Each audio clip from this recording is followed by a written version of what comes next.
you said survival is not success. So how do we get from becoming out of a survival mode to get more into a dominant mode? Because many people in our community, all we know is survival. So how do we go from survival to dominant? You choose to know survival. You can thrive whenever you want to. You guys are living proof. Okay, show of hands. How many people here have a broadcasting degree? How many people have an FCC license? Oh, no. How many people have put 1, 2, 3, 4 radio personalities in the Hall of Fame? So out of the 4 of us sitting here, there's only one real professional broadcaster here, right? Y'all are doing more money. I mean, we could probably run the AdSense, but I'm pretty sure you're making more money than my channel is. You can make a choice. You live in the best possible time you could ever live in to be black. Period, point blank. The gag is they have weapons of mass distraction to keep you focused on nonsense and BS. Watch CNBC. And on CNBC, you'll hear people say things like this. Start prepping. Start getting meals ready to eat in case there's something wrong. Start buying generators. Start making sure you're stockpiling gold because the dollar is fluctuating. They were worried about bricks and also other stuff. You turn on BET, what do you see? We buy gold. Hey, I'll take your gold. There's literally a dude sounding like Gold Member. Got 15 gold chains. Like, oh, come in Brooklyn. I buy your gold. On BET? On BET, on any network that caters to black people, wherever they're throwing drinks at each other and calling each other, you know, monkeys and biatches on reality TV, which is also owned by palm-colored people. So, again, they're telling their people one thing and telling us something else, and they're still profiting any way you slice it. So, like, even when you think about it, you go to these urban neighborhoods or black communities. There's liquor store, chicken spot, Chinese restaurant. When you go to their communities, if you go to an Asian community, there's not as much Chinese restaurants. There's not as much liquor store in sight. Like, nothing. No. And we only there to, you know, for us to our spending power. Correct. I don't give a damn how much money we have. Not one black person in America can buy an inch of land in any Chinatown, USA. Name one you know. Don't worry, I'll wait. Sure, you ain't gonna get an answer. It ain't gonna happen. Have you in the Delhi district or the Diamond district? And you know what I mean when I say that. You're not buying an inch. And if you do, there's a partnership attached to it. Yeah. In Little Italy, you ain't buying an inch, but unless there's a partnership attached to it. What about us? How do you let people... They don't go to those neighborhoods, do they? Like, no. The other part of that is, how do you let people just run up in your neighborhood, open up shop? And I get commercial redlining because I talk about it in depth. But how do you let them open up shop and not tax them? But you got rappers coming into different cities having to check in, but ain't nobody checking in on Mrs. Kim, who's got a cleaners, a nail salon, and a corner store. But Ray needs new cleats. Michelle needs a dance scholarship. Run that, because you're taking our money out. That's true. That's what I'm talking about. You are making a conscious choice, whether you realize it or not, to continue to be a victim by buying into victim mentality, as opposed to, and I'm not saying it's not easy. I want to be clear on that. I'm not saying that it's an easy thing to do. It is not. Right. However, how many people here have dyscalculia? Do you even know what dyscalculia is? It's dyslexia for math. How many people have dyslexia? I might. How many people have a stutter? So the 22-time best-selling author with dyscalculia and dyslexia and a speech impediment found a way to get through all of that and being poor to get here. So I'm trying to understand what the excuse is. You got a speech impediment? Yeah. Wow. Well, doing your thing. Shout out to you. But that's where I'm a bit conflicted with the narrative, because especially when migrants come here, they will use that same talking point to say, well, black, specifically foundational black Americans are lazy because, you know, you guys are capable of doing it. You just don't do it. You guys can do the expert. He did it. Like, so if he did it, then y'all should all be able to do it. So that, I understand where you're coming from, but people will actively try to use that against a lot of black people. So let me make the distinction or the delineation. I'm a foundational black American. Okay. My mama black, my daddy black. I did not come from any place other than here. Having said that, I don't go to Jamaica and speak on what's happening in the grill. I do not go to Ghana and speak what's happening in Ghana. I do not go to Nigeria and talk about what's happening in Lagos because it's none of my business. It is not my place. Having said that, the first thing I said was that the system is working exactly how it's supposed to. When you come over here from the Caribbean, from Africa, from South America, whichever type of black that you are, right, you get an immigrant experience. You do not have 400 years of chattel slavery hanging over your head. You do not know anything about Jim Crow, and you do not understand what is happening to us directly. You catch a little bit of an incident here and there because you look like us, and most people can't tell the difference, just like most Americans can't tell the difference between a Japanese, a Vietnamese, a Chinese. Do you understand where I'm going? Sure. So I'm gonna need everybody who's not a foundational American, Black American, to stay the hell out of my conversation.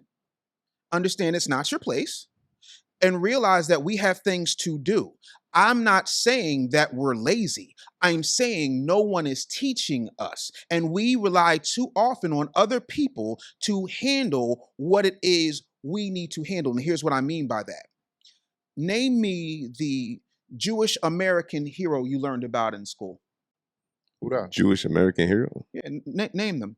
Name me the Vietnamese American hero you learned about in school. Okay. What about the Colombian American hero you learned about in school? Nigerian American hero you learned about in school? Yet and still, I hear Black people talking about, they're taking Black history out of the schools. Why isn't Black history in your home? Your school is supposed to be supplementing. Your education starts at home. Even Malcolm said your mother is your first teacher, and the teacher she gives that child is the message she gives that child, the child takes out into the world. We let everybody else tell us how we're supposed to behave, and we don't set the standards, and we don't check the outliers. We bury our trash with us. Our trash is in the house with us, and we just say, well, that's just how Uncle Ray Ray is. Don't leave your daughters around him. No, Uncle Ray Ray needs his ass. Yeah. Y'all let R. Kelly ride for 20 some odd years and didn't say nothing. Yeah. Watching it. But even with that, one of the VPs at Jive told me, because I was in radio for a long time, I said, a couple of my jocks have that tape. And I walked past the studio and he's peeing on a girl. It's over. He says to me, Dave, listen, by the time this goes to trial, if this goes to trial, we're going to have all y'all dancing. And sure enough, whoa, whoa, whoa, whoa. And we let him ride. We don't hold ourselves accountable. We just let everybody do whatever they want to and say it's their right. We don't see any other culture. Andy Cohen, if he had daughters, and he doesn't because we know why, hey girl, hey. But if he did, I guarantee you his daughters would not be on no show throwing drinks at each other, talking about they going with the wind fabulous, throwing fans in their face, calling each other monkeys. Why do we allow that, and why don't we shame them? When the Italians saw the Jersey Shore, they immediately condemned it. What have we condemned? Whose fault is that? It's ours, for sure. It's not our fault that they set it up. It's not our fault that they cast those thoughts, because thoughts run a mile long. I'm old enough to remember when Nelly slid the card down a girl's behind and everybody was outraged, and the argument was a real one. Even if this girl didn't do it, there's a million of them lined up. When do we shame them for that? But you want to cancel somebody for a tweet. Your outrage is selective. I'm outraged at the fact that we continue to not know who our kids' teachers are. I'm outraged at the fact that we don't know who our city council person is. We don't even know what district we live in half the time. But you're mad because of what Blueface did to Krishan? Yeah. No, that part is on us. And we've got to start setting a different level of standards. And that's not shading anybody. If you want to do whatever you want to do, cool. But don't act like that's all of us. And for those of us it's not, we have to do a better job of saying, hey, that's you. That don't speak for all of us. And you can't tell me this is my culture because you're not one of us. We don't do that. I think we get a lot of backlash even on our platform. Like if you listen to the message, sometimes I always speak about the iconic why Eli moment, right? And when you think about it, like everybody only cares about her being irate, aggressive, and screaming, why Eli, right? Right. But nobody received the message that Eli was telling her that she shouldn't be messing with a married man. No one knows anything about that part of the episode. They only watch the part of her being. So even our content, we get a lot of pushback because they're like, oh, you guys need to watch who you have. We're holding people accountable. We hold ourselves accountable. Certainly. So why do you think that it's hard to hold people accountable, even if you're doing that, And now you get more ramifications for doing so. And real quick, what does accountability look like? Because we use that word a lot. You know what I mean? Like, for example, with R. Kelly, what does accountability look like from our community? Here's what accountability looks like. If we're going to use the R. Kelly example, right? Accountability would have been, R. Kelly, we know, is a functional illiterate. So he's not booking flights. We know for a fact that somebody on his team who also worked for the record label allegedly went and got that forged marriage license or got that forged birth certificate for Aaliyah to be able to marry him. Why didn't anybody sue Jive? Why didn't anybody sue his team? How is it you're just the one man that got caught when there's an entire circuit that you did not run? This is not a Puff situation where you're at the top of the food chain. You're an artist producer. There's all these other people who are making money off of you who are benefiting for what they know is going on. This isn't anything like we stop at the one person like, oh, we got the man and that's it. No, tear up the entire tree by its roots. We don't do that. We let them ride. When is the last time you heard anybody other than Amanda Steinberg and me right now saying Andy Cohen is trash? When is the last time you heard anybody said that the real winner of the East Coast West Coast beef was Jimmy Iovine, who also made more money from beats by Dre than Dr. Dre did? Y'all are sitting up here talking about, well, Harvey Weinstein ain't our problem. Yeah, well, tell that to Lupita Nyong'o. Because you love black people, right? Ain't all black people black people? Don't we love black people? Even if we're foundation, we got cultural differences. So if he tried to pull out and allegedly tried to get sloppy toppy, it should have been up on him. But you ain't stopped watching Pulp Fiction. You ain't stopped watching Spy Kids. You didn't hit up Robert Rodriguez and say, listen, if you doing business with Miramax, we ain't anything you put out, Shark Boy, Lava Girl, all that is up for. We don't do that. When is the last time we had a boycott that lasted longer than 100 days? And please don't tell me about that Target stuff because that's for white women. DEI doesn't mean anything for black people because 4% of those jobs go to black people. The other 96 are a combination of everybody else. And at the top of that food chain is white women. So I'm not talking about that. We don't have any real backbone. That's why they know they can ride that out. That's why they know that these slick-ass preachers will sit up there and they'll go after a Target because Target can be held up hostage for, what did Jamal Brown say? $250 million. But you're not holding Dollar General for that because it's a lot of people in these same neighborhoods that tithe to you every single Sunday that need Dollar General because it's the closest thing they can get to food. So it's strategic. It's not about injustice. It's about selective outrage for cash. So it's a stick-up job. So why aren't you going into these black churches and saying, y'all are making between 33 and $38 million a week on tithes and offerings alone, which is billions of dollars a year, but our communities all look like hot trash truck juice. It's up on you, but you don't. You also don't even stand up and say, oh, we want to protect black women, this, that, and the third, but you let your black women go into the church unchecked. And you're not checking this man that she's getting this word from, who's not encouraging her to read her Bible. He's just encouraging her to listen to how good he preaches, how good he looks. Send that basket one more time. And in some cases, buckets. So even with the DEI high, right?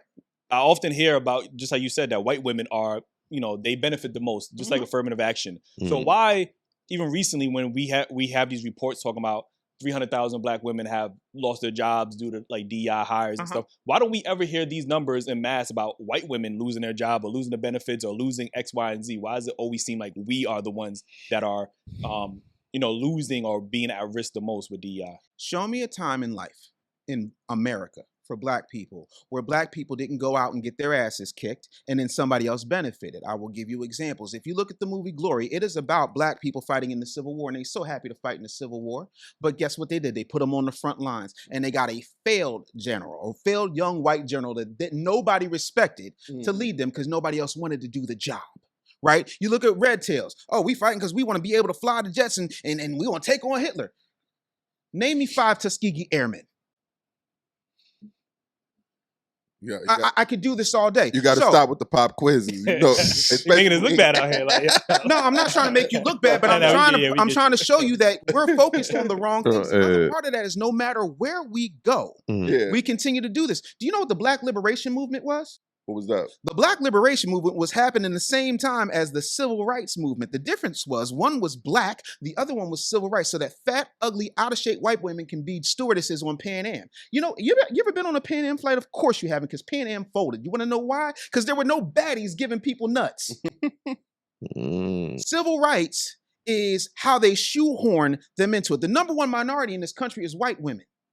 So they get the benefit. The number one people on welfare are white women. So they get the benefit. But you know what they don't have to do? They don't have to go out here and march and fight for all rights. And then you got people wheeling out Jesse Jackson, who's in a wheelchair, and God bless the Reverend. But the truth of the matter is, his day is over.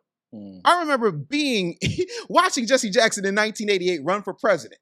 They had songs, run, Jesse, run. I know I'm showing my age, but they had this whole situation where he was running, and it was a beautiful thing. His time is up, but you're wheeling him out because that's the last civil rights icon that people sporadically respect, because ain't nobody respecting Al Sharpton. He's allegedly making $3 million on MSNBC and telling people to leave Target and go over to Costco, where there's only 3 black products in Costco, and it's only in a small corner, not even an entire quadrant of their stores. So the hustle is in, and why white women don't get affected is because the system is working exactly as it is. Now, why is there 300,000 DEI jobs up? Because DEI programs had to get cut, and because they had to get cut, we're going to cut the Negroes. Because we know you ain't going to do nothing. And the only thing the dominant society has ever respected is the loss of revenue and the loss of blood. Y'all wouldn't bust a grape in a fruit fight, and y'all don't walk long enough. You'll do a march, you'll do a hashtag, you'll sing "We Shall Love Will Come," but after you have sore throat and sore feet, where you at?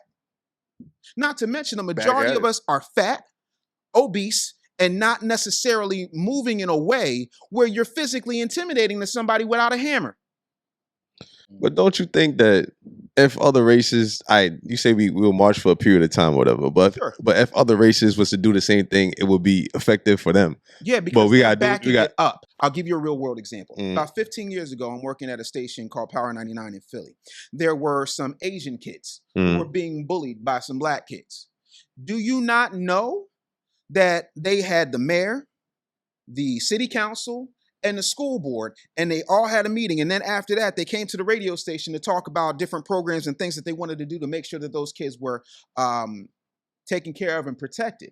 The reason is they don't just march about it, they don't just vote about it, they write checks. See, we live in this world where we believe the golden rule is still do unto others as you would have them do unto you. My daddy, God rest his soul, said the real golden rule is whoever has the gold rules. Everybody else backs their people with money. What politician have you bought?